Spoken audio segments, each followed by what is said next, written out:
everybody. So bright. Well, it is so good to see everybody, and welcome to There we go. Monday Night Live. Yes, the best night of the week. We are super excited to join you tonight, and super stoked Kate made it.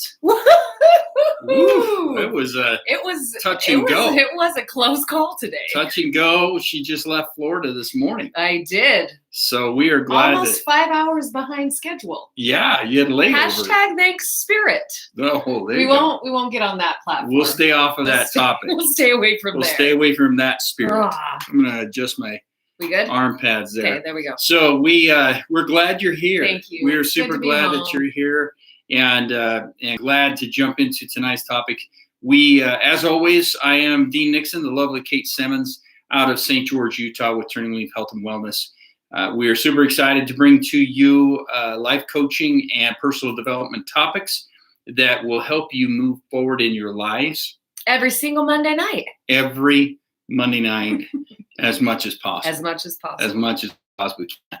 So we're excited. Tonight, we really wanted to spend some time focusing on and talking about the ego. Yes. And this is one that's been a really interesting one through the years for me, because of the first time I remember, learning about ego was in high school psychology.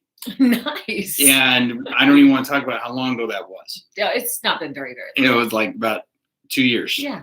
And so it was speaking of ego, and it was such a intriguing piece to really understand. And now we're really starting to see it play itself out more and more in our world, and how much the ego has become a big part of who we are. We know that we've been dealing with ego, and ego has been spoken of since Plato and Aristotle. So this is an ongoing, through the centuries and generations of time, topic. But tonight we really want to kind of talk a little bit about it in a personal development way. Yeah. And what I find really, really fascinating, not only does the ego span like the breadth of time, but it also has this like width of the way that people either look at it or try to understand it, or embrace it and or try to kill it. Like there's like this, it kind of goes this way as well as this way. Right. In people really trying to understand the ego. And I've been fascinated in my research and my discovery and what I've gone through just to understand my own ego, right? Me and my own self. I'm a fierce student of me. Is that idea of trying to kill the ego, that the ego is the enemy. Have you heard that? Have you heard this? Yeah, it tends to go like way into the new age, right? Kind of, we like to call it like woo-woo stuff, right? Like get into there. Yeah. That's usually kind of that line that pulls that the farthest over here. If we've got like a litmus test going on. Well, I know that, and yes, I've heard the term ego is the enemy. There's actually books titled Ego is the Enemy. Right. Actually really good literature out there about it. My personal belief is that there are aspects of the ego that can be undermining and can be self-destructive. Absolutely. I can see where to sell a book, you would call it Ego is the Enemy, because it would get your attention, and it's what people want to be able to move past and not be so egocentric.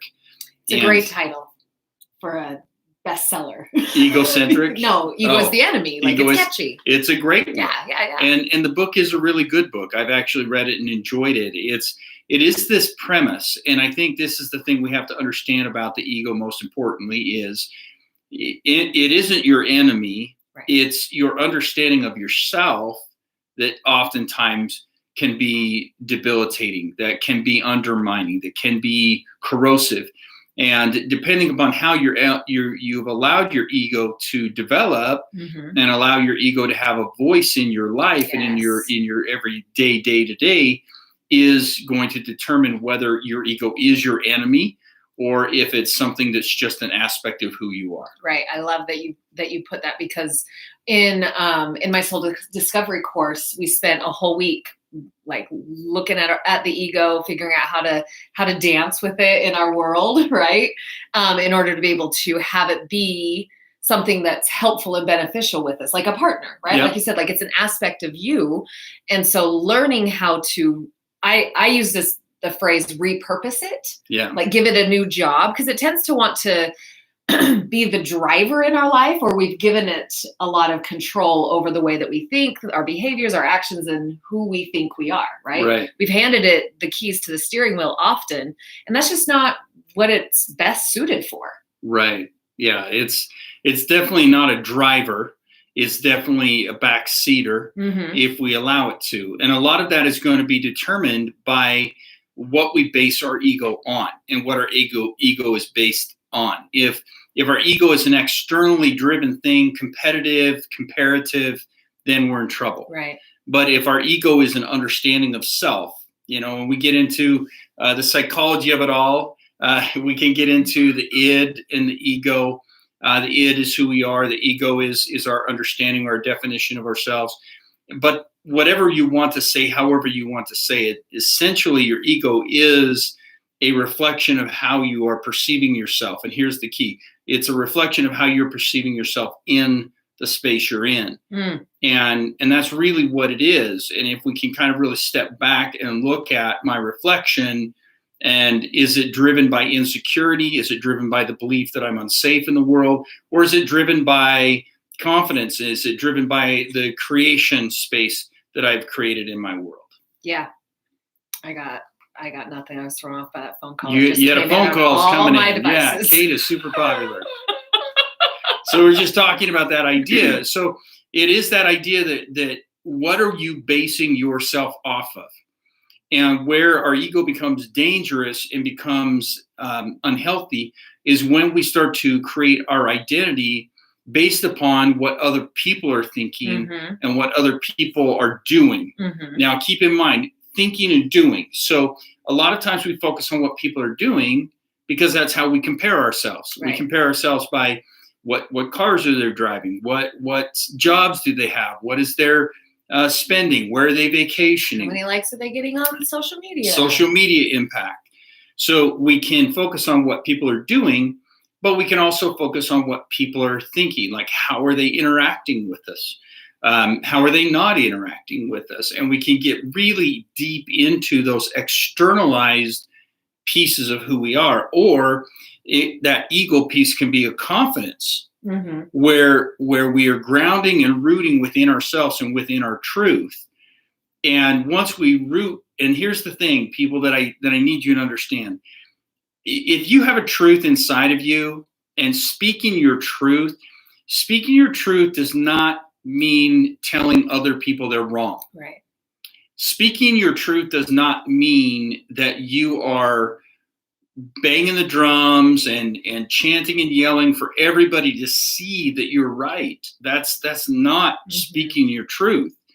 Sometimes speaking your truth is just standing silently within your truth and holding your space. And that's an important thing. I think a lot of people are so, caught up in, to speak my truth, I have to fight against somebody. Right. I have to stand up against somebody. Or it has to be really loud. Or it has to be loud, or it has to be echoed so that people know where I'm at and that I think like other people and I agree and support. And the reality is that that's all ego-driven. It's all unhealthy ego-driven because it's all externalized. Thank you for saying unhealthy ego-driven. Thank you. Right? Because it's externally driven. It's all outside of ourselves. But speaking your truth, yes, there's times that you will stand and you will say, you know what, please don't use the type of derogative comments towards another, group of individuals. That's offensive to me. It's offensive to them. So please don't do that. And I can do that and hold my space and stand my ground, but I don't have to make it about you versus me or what you think as compared to what I think. And that's the point I really want to make is when we get into these sweeping statements, it's all ego driven. Right. And all I'm trying to prove is that I'm right and you're wrong. Right. And that is externalized unhealthy ego. Absolutely. And I feel like another just little caveat that adds to that is as publicly as I possibly can.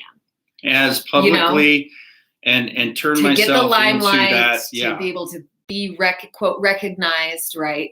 Because I think it's a beautiful place to be standing in a healthy space with your ego, to be standing in your truth, and just it is what it is, right? Like it's a nice peaceful consistency that comes that way. in living and in being you, instead of these big explosive expressions Yes. of that, just that loud, I'm going to speak my truth thing Right. that you've been talking about. And that's a really cool way to just automatically be able to see an unhealthy ego versus a healthy ego, Right. a healthy relationship with the ego, I guess I should say. Yeah. And if we can get to that point where we understand the difference and we can recognize that I can still stand up for what is true. And sometimes I do need to create things that people can attach themselves to. And I need to be tangible. Mm-hmm. And that's different. Becoming tangible as a human being, becoming open and honest and sincere and transparent and healthy vulnerability that people can attach to me or attach to a belief system or attach to a cause. That's great. That's different. But if it's internally driven and regardless of outcomes, I'm still going to move myself forward, that's a powerful thing.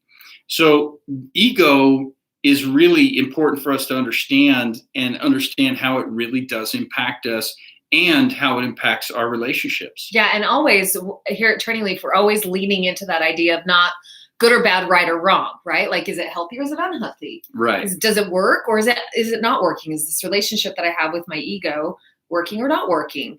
And not that swing into having it be the driver, right? Versus trying to eradicate it completely from your life. Right. To be able to create a beautiful, cohesive partnership that is an authentic expression of you. Yeah. Which is beautiful. It's so powerful. Yeah, and I do love how you say, eradicating the ego isn't healthy. It really isn't. I mean, first of all, good luck. I don't even know if I really believe the people that say that they've experienced their ego death. Well, the fact that they're saying it makes me wonder. If that's even a thing, right? I'm not saying that they haven't. It just makes me wonder. There's a reality there that, becoming ego-less, meaning less ego, that's healthy. But it's what side of the ego is becoming less. And so I've seen a lot of people that get really ego-less, but they're so externally driven that it's still unhealthy ego. They just have less healthy ego. But I've seen people that become ego-less where they become less externally driven and externally connected, and they become more internally connected to who they are as a human being and grounded within themselves. That becomes more powerful. But to eradicate the ego altogether, I understand the premise and I understand the terminology. And, that's the thing. I mean, we can always kind of like split hairs here. And say that we're all kind of saying the same thing, which we are. But the reality is that we've got to get away from that false vibrato. We've got to get away from really connecting to what other people are thinking and our external drive and our external motivation for things rather than our truth, rather than what is healthy and strong inside of each of us and really rooting in it. Absolutely. And I'm just sitting here thinking about that. You said the word confidence, right? Which is often very closely associated with ego. Yes. Where, I love that. Oh my gosh, I've got 100 million thoughts in my brain, but I love that piece, especially working with women and empowering them. And then also getting into like inner child stuff as, there's like memes out there about being a little girl or a little boy, it could be a little boy too, who gets told that they're bossy or that they're too loud or, all these things where you can like flip that on its head and praise them for their leadership skills. Right. And help them understand that they have a message to be heard or whatever that looks like. Right. And I think confidence is that same thing. Like sometimes cocky, right? Like could maybe be that flipped side of like maybe overly confident where could be labeled cocky, right? Okay. Which is where we're kind of going in with this maybe unhealthy expression of an ego, right? Versus just being in your authentic expression of being confident in that and not letting any incoming judgment or criticism knock you out of your kilter. Right. Yeah. So maybe let's talk a minute then about how we cultivate more healthy confidence and less I don't, other than cocky, what other word would you put there? Well, vain. Vain, thank you. Vanity. Yeah, yes, vanity is, yes, is usually the one. term that I like to use. Is we can't get in. The difference between confidence and vanity is kind of what we've been talking about. Yeah. Vanity is externally driven. Vanity is about comparing yourself to other people or being caught up in what other people think about you. Confidence, and this is the important part that I hope you're listening and really understand. Confidence is the ability and understanding that you can keep yourself safe, and that you are safe, and that you trust yourself. Yes. And that you trust yourself to keep yourself safe. And that's where confidence comes. And I've seen the most confident of people literally fall apart and become the most insecure under certain circumstances. Mm-hmm. And that's part of being human. There's nothing wrong with that. It's just that there's certain parts of the world, and this is a part of the ego we have to let go of, is this idea of perfectionism. Yes. And this idea of being perfect and looking perfect. There's a reality here that we don't have to be perfect and confident 24/7. The reality is that you are required to be a human being. And because you're required to be a human being, you're going to some days be the most confident you've ever felt in your life. And the other days you're going to be just a hot mess. And that's because the requirement of being human is to progress. Mm-hmm. So that's where that confidence piece is that, yes, it's okay. You can be confident in so many venues and then come across the venue where you fall to pieces. And the first thing we do is we think, well, what's wrong? What did I do wrong? Mm-hmm. How come I can be this person over there and I can't be this person here? Well, because you're human. Mm-hmm. And because you're in a space where you don't feel safe or you don't know how to keep yourself safe, so you feel insecure. Hopefully that makes sense. Yeah, it completely made sense. I loved it. I thought it was incredible. So we've got 3 minutes here. So because I'm super action oriented. I love my check marks. Yes, you do. Perfectionistic, working on it all the time. All the time. All the time. Let's maybe get some really good, solid ways to begin practicing getting more healthy with our ego. Right. I would say one of the best ways that we can really get in contact with our ego is by really looking at our commitment keeping capabilities. Oh, I love it. Like, how am I doing on my self commitments, the commitments to me, where the trust really matters, and the ability to really keep and hold those things. I mean, technically, if you really push comes to shove, it's the 4 steps to confidence that we talk about. The book that we talk about all the time, the 4 steps to confidence. Shameless plug, buy it on Amazon. Come in and do the coaching series with us. The coaching series with Jamie Leitner in Michigan, or Kate or myself. Mm-hmm. But it really is the 4 steps to confidence. It's number 1, being willing to really get out and take healthy risks. Mm-hmm. Keep healthy boundaries, keep healthy commitments, and to create that safe environment. And if we can do those things, they're all internally driven. They're all internally rooted. So all of a sudden the ego starts to really ground itself within its home where it belongs. And so it becomes confidence rather than vanity. Mm-hmm. Because that's the thing, is when you truly internalize something, you speak no more of it. So when you learn these things and you start to internalize them, you own them.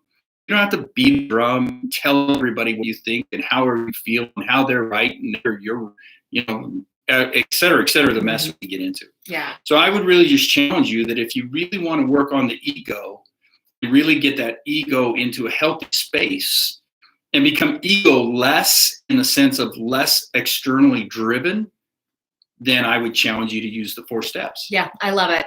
And I would just add just like this little thin layer of icing right on the top, to do so honestly and without self-judgment. Yes. Right? To always start in those places without self-criticism and judgment, and as honest and authentic as you can. Like, just really get really real with yourself about where you're at and where you want to go. Yeah. And then apply the 4 steps to confidence. I think that's beautiful. Yeah. Well, with the judgment, because what you're saying is without the self-judgment, because self-judgment is ego. Is unhealthy ego. Yeah, absolutely. And by the way, Justin's always got our back. He just dropped a link into the Amazon where you can buy the 4 Steps to Confidence on the TurningLeaf Facebook page. So, and hello to Christine. We got a lot of other people tuning in. You're so Thank amazing. you, everybody. Jackie, Justin, and all the others. We can't see everybody, unfortunately, the way it just know we love you. We're so grateful. Thank you for tuning in. Yes, and it's always take this to your water cooler, your dinner table. I'm just feeling really in my heart, just so warm and growing in my heart for all of the effort that you're making to not only grow in yourself, but also in your communities. I know that if you're watching this and if you're interested in what we do here at TurningLeaf, yes, then you are a fierce advocate for humans on the planet. And yes. I'm just really so grateful that you show up every single day, striving to make your world and our world a better place. So yes. Thank you from the bottom of our hearts. Have a wonderful week, and we will see you next Monday Night Live. Smile. There we go. There we go.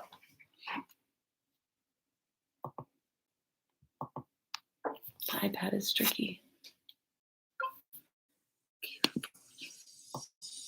I don't even know what to do. Oh, this one did good. Well,